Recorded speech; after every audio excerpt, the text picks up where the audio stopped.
Branko Milanović, Global Inequality, a New Approach for the Age of Globalization.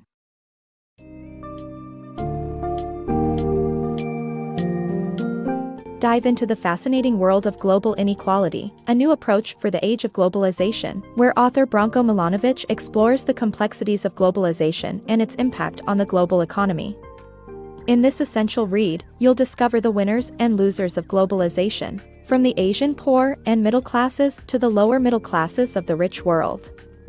By examining the disparities in wealth and income, as well as the shifting trends in inequality, the book offers a fresh perspective on how wealth is distributed and accumulated in our rapidly changing world. Uncover the truth behind the Kuznets curve, the rise and fall of inequality over the centuries, and the various factors that have shaped the modern economic landscape.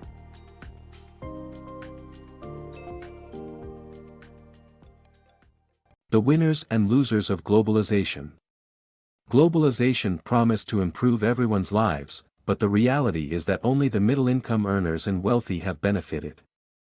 The global middle class, living mostly in Asia, experienced economic growth, while the top 1% of the world's population became wealthier. European and North American residents make up the majority of the global plutocrats who experienced a significant increase in wealth. The promise of globalization improving life for all has fallen short, and economic growth has been experienced unequally among different parts of the world. Global wealth disparities.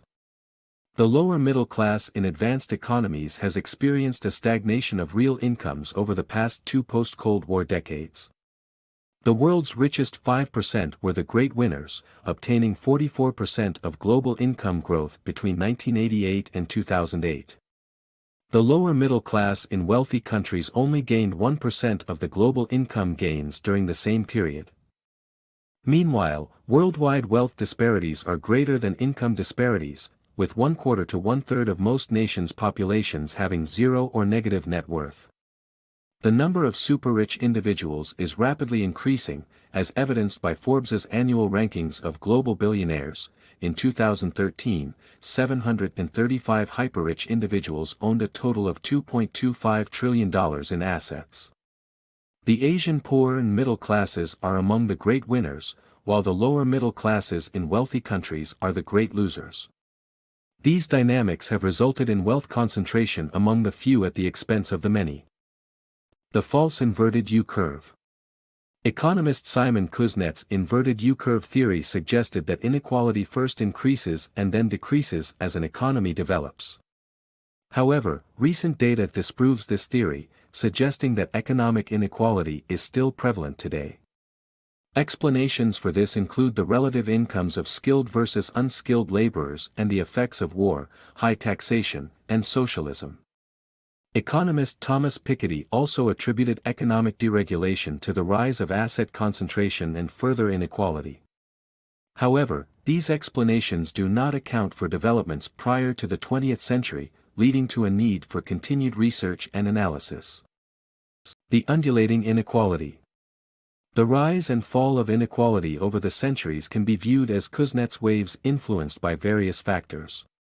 The expansion of education, higher social transfers, and progressive taxation lead to inequality reduction, while wars and famines can increase it. In the 20th century, 2 world wars and the establishment of public welfare systems resulted in a decline in inequality. However, benefit cuts to social safety nets, tax reductions for high-income earners, and technological advancement intensified inequality in the 1980s.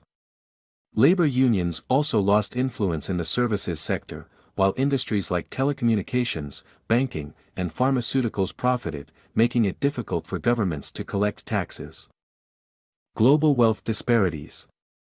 Global wealth inequalities have fluctuated throughout history, with Western Europe and the United States becoming richer while countries like China and India remained poor until the 1980s. The income gap between the US and China/India peaked in 1970, reaching the highest disparity since the 19th century. However, today, 1.5 billion people are wealthier than they were 30 years ago, and emerging markets' growth rate surpasses that of developed markets. Therefore, wealth disparities will likely continue to decrease with the narrowing economic gap between Asia and the West. Nonetheless, the developing world's economic growth has been uneven, with only Asia moving towards income convergence while Africa lags behind. Overall, global income convergence remains incomplete in today's society. Inequality and the rich. In the book, the author explores how inequality within countries varies, and how the wealthy have a powerful influence on politics and economics. The United States wealth gap is likely to grow, as the rich concentrate capital income and control policymaking. Additionally, high-income men often marry high-income women, perpetuating a wealth divide. The influence of money on politics is especially strong in the U.S., where election campaigns are expensive and wealthy donors have significant sway. The author suggests that popular distractions, such as social and media issues, divert attention from vital economic and social problems, such as unemployment and war profits. The concentration of capital income and political power among the rich contributes to persistent inequality and prevents progress towards a more equal society. Wealth disparities in China. China has undergone significant changes from communism to capitalism that have led to inequality. However, if Kuznets's hypothesis is correct, better education, higher wages, and increased retirement security will reduce wealth disparities. Confounding factors like corruption, poor governance, and capital's share of national income rising need consideration and could reverse the trend toward greater equality. Additionally, China's local and provincial governments' power might lead to a weakening of the center and a potential country break apart. The danger of inequality for democracy. The growing inequality in democratic capitalism may not threaten capitalism itself, but it does endanger democracy.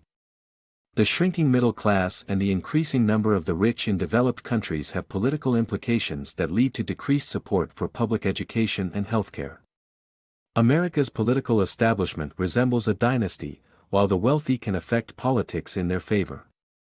The celebrated upward mobility in the country is largely exaggerated as only the wealthy can afford the best schools and universities. Europe's multi-party system allows for more political diversity, but the middle class is turning to populism and nativism in response to increased immigration.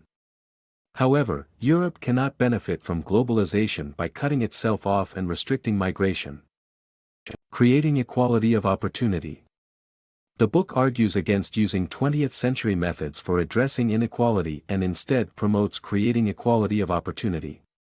Redistribution of wealth through higher taxes and social transfers only addresses symptoms, not causes. Governments should aim to give equal access to education and wealth accumulation. Measures might include a high inheritance tax, tax incentives for employee share ownership, and asset accumulation promotion. The right to productive education and access to the best schools must not be income dependent. Citizen rent will diminish with economic convergence and migration, making it necessary to focus on creating equality of opportunity. The complexities of globalization and economic inequality.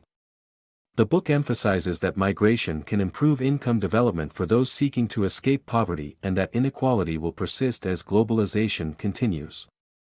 However, the traditional approach of using a country as a natural unit of analysis loses meaning in a worldwide economy where global entities challenge national authority. Thus, new metrics and a fresh mindset are needed to understand and address economic inequality in an integrated world economy. The author suggests facilitating the free movement of people while still giving a slight preference to the local workforce. Some policy options to increase nations' willingness to receive immigrants include granting migrants fewer legal rights and imposing higher taxes on foreign workers who benefit the most from migration. The book highlights the need to consider the complex interplay between individuals, information, and capital that globalization has engendered.